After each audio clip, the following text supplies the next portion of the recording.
오늘 주시는 하나님의 말씀 창세기 42장 18절에서 23절 말씀입니다.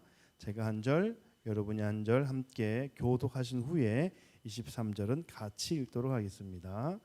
사흘 만에 요셉이 그들에게 이르되 나는 하나님을 경외하노니 너희는 이같이 하여 생명을 보전하라. 너희가 확실한 자들이면 너희 중에 한 사람만 그 옥에 갇히게 하고 너희는 곡식을 가지고 가서 너희 집안의 굶주림을 구하고 너희 막내 아우를 내게로 데리고 오라. 그러면 너희 말이 진실함이 되고 너희가 죽지 아니하리라 하니 그들이 그대로 하니라. 그들이 서로 말하되 우리가 아우의 일로 말미암아 범죄하도다. 그가 우리에게 애걸할 때에 그 마음의 괴로움을 보고도 듣지 아니하였으므로 이 괴로움이 우리에게 임하도다. 루벤이 그들에게 대답하여 이르되 내가 너희에게 그 아이에 대하여 죄를 짓지 말라 하지 아니하였더냐. 그래도 너희가 듣지 아니하였느니라. 그러므로 그의 핏값을 치르게 되었도다 하니 그들 사이에 통역을 세웠으므로 그들은 요셉이 듣는 줄을 알지 못하였더라. 아멘. 여러분 성경을 이렇게 읽다 보면 하나님께서 이루시는 반전 스토리로 가득한 것을 보게 됩니다. 소년 다윗이 거인 골리앗을 상대로 싸움을 벌일 때 이 블레셋 사람들은 골리앗의 승리를 장담했습니다. 그런데 골리앗이 쓰러지는 반전 스토리가 벌어지죠. 하만의 계략으로 이스라엘 백성이 몰살당할 위기에 놓였습니다.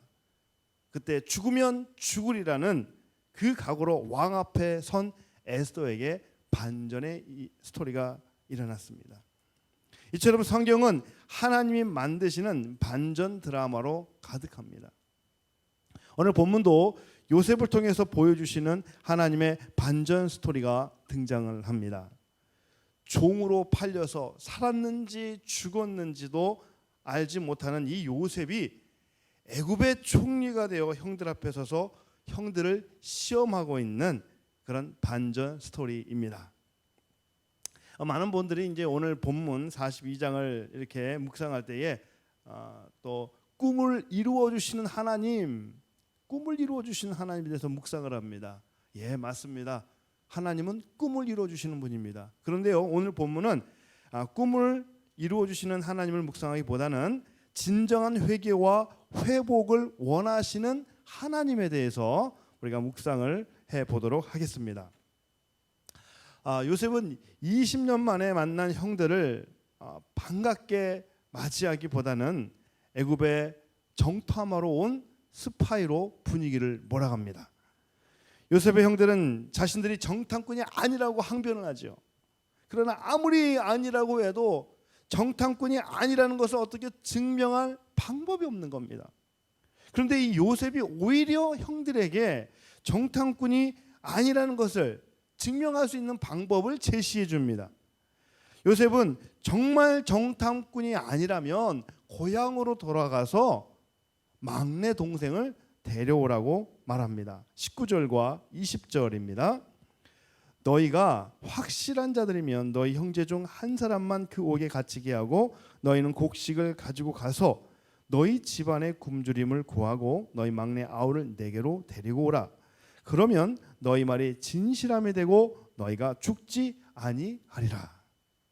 여러분, 왜 요셉이 자신의 신분을 밝히지 않고 형제를 볼모로 잡고 동생을 데려오라고 했을까요? 지금 요셉은요, 형제들에게 그동안의 그 아픔을 간직한 채 복수를 하려고 하는 그런 복수를 하고 있는 것이 아니라 형들을 시험하고 있는 겁니다. 여러분, 요셉의 형들의 죄명이 뭡니까? 인신매매입니다. 인신매매. 동생을 미디안 상인에게 팔아 넘긴 죄입니다. 요셉은 형들이 자기를 팔아 넘기고 그리고 나서 정말 지금 진정으로 회개하고 있는지 그것을 알기 원했습니다.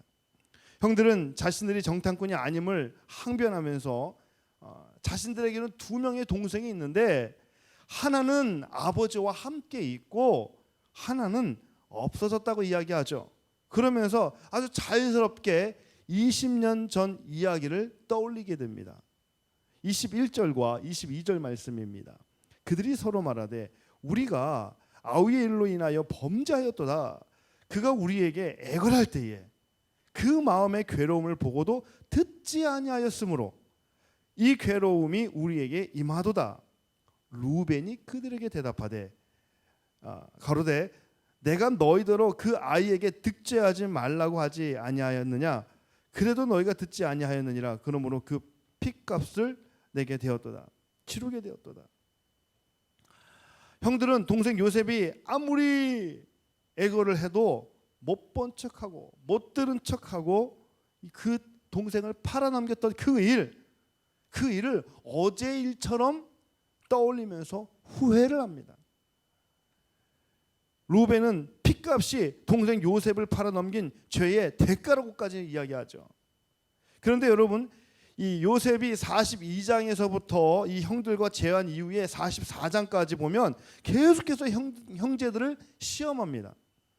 그때마다 형들은 20년 전의 이야기, 20년 전에 동생을 팔아버린 그 지울 수 없는 바로 그날을 떠올리면서 후회하고 또 후회합니다.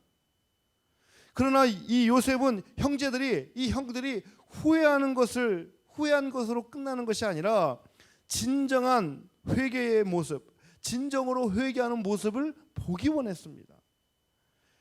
여러분, 하나님이 우리에게 원하는 것은 단순히 후회하는 것이 아닙니다. 여러분, 후회는 하나님이 없이도 할 수 있는 것입니다.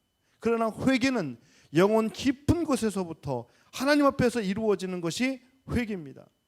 지울 수 없는 죄의 흔적을 놓고 하나님 앞에서 통회하고 자복하며 하나님의 은혜를 구하는 것이 회개입니다. 자, 이제 다시 또 본문 속으로 들어가 볼까요? 24절을 보시면 형제들을 괴롭게 하는 일이 형제들 눈앞에서 또 펼쳐집니다. 형제들은 자신의 눈앞에서 함께 온 형제 시므온이 결박당하는 것을 두 눈으로 보게 됩니다. 그리고 나서 생사를 장담할 수 없는 그 상황에서 형제들은 고향으로 돌아가게 됩니다. 시리에 빠진 형제들이 고향으로 돌아가는 길에 한 여관에 머물게 됩니다. 그런데 또 이곳에서 또 뜻밖의 일을 만나게 됩니다. 형제 중 누군지 모르지만 형제 중 한 사람이 이게 나귀에게 물을 주려고 이렇게 갔다가 자루에 손을 넣었는데 그 자루 안에 돈 뭉치가 있는 거예요. 돈이 있는 거예요. 분명히 곡식을 사기 위해서 돈을 지불한 줄 알았는데 그 돈이 그대로 있는 겁니다. 형제들이 온통 두려움에 쌓였습니다. 28절에서는 혼이 나서 떨며라고 당시의 상황을 표현하고 있습니다. 시므온이 볼모로 붙잡혀 있고 정탐꾼으로 스파이로 몰릴 이 상황에서 엎친데 덮친다라는 말처럼 이번에는 곡식 도둑으로 몰릴 상황이 된 겁니다. 너무나도 당혹스러운 상황에서 형제들은 두려워합니다. 28절에서 뭐라고 말합니까? 하나님이 어찌하여 이런 일을 우리에게 행하셨는가? 형제들은 이 기가 막힌 일을 하나님께서 행하신다고 믿었습니다. 그런데 이 형제들 마음속에 평안함이 있는 것이 아니라 두려움이 몰려왔습니다. 사랑하는 성도 여러분, 여러분의 삶 속에서 만나는 일들, 하나님 행하시는 일들, 그런 일들을 많이 보면서 여러분에게는 두려움과 근심이 몰려옵니까? 아니면 그 많은 일들, 그 삶에서 만나는 그 많은 일들이 은혜와 소망이 되고 있습니까? 코로나로 인해서 많은 성도님들이 어려움 가운데 놓여 있습니다. 제가 담당하고 있는 우리 시니어 가운데에는 이런 분도 계십니다. 사업의 문이 막혀서 너무 어려워서 조기 리타이어를 하는 거예요. 사업에 큰 손해를 입으면서까지 사업의 문을 닫습니다. 또 어떤 성도님은 부푼 기대 속에서 새로운 사업장을 오픈했는데 다 코로나가 발발이 된 거예요. 코로나로 사실상 사업이 멈춰섰다고 이야기합니다. 또 어떤 성도님들은 어떤 성도님은 새로운 직장에 취업이 되어서 이제 4월부터 출근할 수 있게 되었습니다 라고 그랬는데 이 코로나로 인해서 취업이 취소가 되고 말았습니다. 여러분, 판데믹으로 이러저러한 아픔과 고통 가운데 있는 이 성도님들의 모습을 보면 이 목사로서 얼마나 마음이 아프고 가슴이 메이는지 모릅니다. 그런데요, 우리 성도님들이 하시는 말씀은 이렇습니다. 목사님, 지금은 나만 힘든 것이 아닙니다. 지금은 다들 힘들어요. 코로나가 끝나면 하나님께서 더 좋은 것으로 채우실 겁니다. 저는 하나님이 하시는 일을 믿습니다. 그래서 마음이 평안합니다. 할렐루야. 여러분, 하나님의 사람은 주어진 상황 앞에서, 펼쳐진 상황 앞에서 두려움을 갖는 사람이 아니라 하나님의 사람은 오히려 하나님의 도우심을 구하며 하나님을 전적으로 신뢰하고 의지하는 사람입니다. 자, 이제 다시 성경 갈까요? 자, 드디어 형제들이 아버지 야곱에게로 돌아왔습니다. 집으로 돌아온 형제들은 시몬을 살려오기 위해서는, 시몬을 집으로 데려오기 위해서는 베냐민을 데리고 가야만 했습니다. 그래서 이 온 형제들이 아버지 야곱 설득 작업에 나섭니다. 그러나 오히려 야곱은 탄식하며 말합니다. 36절입니다. 그들의 아버지 야곱이 그들에게 이르되 너희가 나에게 내 자식을 잃게 하도다. 요셉도 없어졌고 시몬도 없어졌거늘 베냐민을 또 빼앗아 가고자 하니 이는 다 나를 해롭게 함이로다. 슬퍼하고 탄식하는 아버지 야곱에게 루벤은 베냐민을 데려오지 못하면 아버지 내 두 아들을 죽이십시오. 문제 해결을 위한 적극적인 결혼의 의지를 밝히고 있습니다. 루벤은 적극적으로 아버지를 설득합니다. 구덩이를 파서 요셉을 죽이려 했던 이 형제들의 모습이 지금은 형제를 살리려는 모습으로 바뀌었습니다. 자기 자신의 그 자식을 내어놓으며 이 죄의 문제를 적극적으로 해결하는 모습으로 바뀌었습니다. 하나님께서는 진정한 회복, 진정한 회개가 이루어지도록 하시기 위해 죄인된 우리를 바꾸어 가십니다. 다음 장 43장에서도 이어지지만 하나님은 이 고집스러운 야곱도 바꾸어 주십니다. 하나님은 요셉을 가슴에 묻고 베냐민을 생명줄처럼 붙잡고 살아온 이 야곱이 모든 것을 내려놓고 오직 하나님을 의지하게 만들어 가십니다. 사랑하는 성도 여러분, 하나님은 죄악된 우리를 하나님의 사람으로 바꾸어 가시는 분입니다. 나를 바꾸기 위해서 때로는 인생의 거친 파도 속에 나를 내어 몰아넣기도 합니다. 나를 바꾸기 위해서 때로는 인생의 광야의 길을 걷게도 하십니다. 하나님은 나를 바꾸기 위해서 헤어짐의 아픔도 겪게 하십니다. 하나님은 죄로부터 온전한 회개가 있게 하시기 위해서 뜻하지 않는 상황 앞에 놓이게 하십니다. 여러분, 결론적으로 오늘 말씀을 통해서 하나님 주시는 말씀은 회개와 회복의 삶을 이루라는 것입니다. 진정한 회개, 진정한 회복. 요셉의 형들은 요셉에게 저지른 이 죄를 기억하며 회개합니다.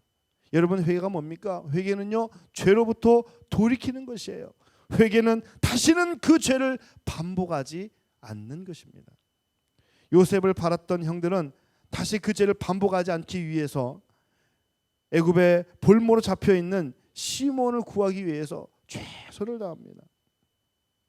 요셉의 형들은 진정한 회개를 통해서 무너진 관계의 회복이 되어지고 진정한 회개를 통해 얼룩진 상처가 회복되고 죄로 물든 심령이 회복되었습니다. 여러분, 진정한 회개를 통한 온전한 회복을 누리고 하나님 앞에 불릴 듯 쓰임받은 제자 한 명을 소개하고 마치고자 합니다. 우리가 잘 알고 있는 베드로입니다. 여러분, 가룟 유다 아시죠? 가룟 유다는 예수님을 팔고 죄책감에 그 은을 집어 던지며 후회합니다. 가룟 유다는 후회는 했지만 회개는 하지 않았습니다. 반면에 베드로는 십자가에 달린 예수님을 부인한 자신을 부끄러워하며 통회하며 자복합니다. 눈물로 회개합니다. 예수님은 그런 베드로를 용서하셨고 베드로의 깊은 상처마저도 회복해 주셨습니다. 그러면서 말씀하십니다. 내 양을 먹이라. 내 양을 치라. 전에는 살기 위해서 예수를 부인한 베드로지만 이제는 죽음을 각오하고 복음을 전하는 사람으로 변화되었습니다. 사랑하는 성도 여러분, 진정한 회개는 하나님이 주시는 온전한 회복의 은혜를 누리게 합니다. 오늘 하루도 하나님 앞에서 온전한 회복을 누림으로 하나님의 영광을 위해 귀하게 쓰임받는 저와 여러분이 되기를 주의 이름으로 축복합니다. 이 시간 함께 기도하겠습니다. 기도하실 때 여러분 자막을 보시면서 한 구절 한 구절 아멘 아멘 하면서 같이 기도했으면 좋겠습니다. 첫 번째입니다. 날마다 우리의 죄를 자백하며 하나님 앞에 정결하고 거룩한 삶을 살아가게 하시고 하나님의 선한 뜻을 이루는 삶을 살게 하소서. 아멘.